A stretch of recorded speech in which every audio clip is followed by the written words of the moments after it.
Tutte le normative che ti arrivano dall'oggi e il domani fanno male alle imprese perché sostanzialmente non siamo pronti, non siamo anche tutelati sostanzialmente. Aver imposto con un'ordinanza lo stop ai lavori all'aperto nei campi, nelle cave e nei cantieri edili dalle 12.30 alle 16 fino a settembre rischia di creare un contraccolpo negativo alle imprese. Parola di Confartigianato che dalle sedi provinciali a quella regionale esprime perplessità sul provvedimento firmato dal presidente del Veneto Luca Zaia.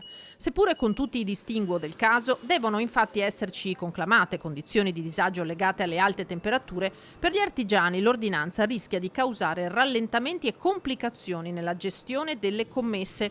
Per la tutela dei lavoratori bastavano gli strumenti già a disposizione.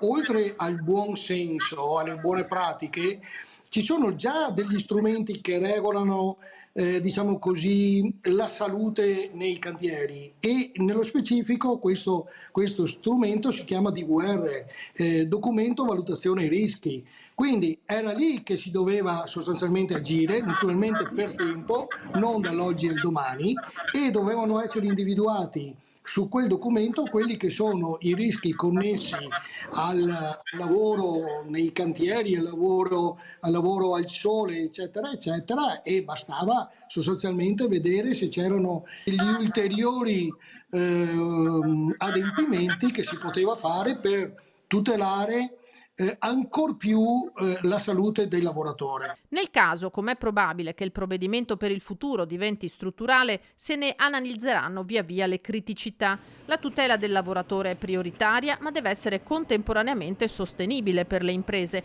e non solo in termini di cassa integrazione per le ore che verranno a mancare.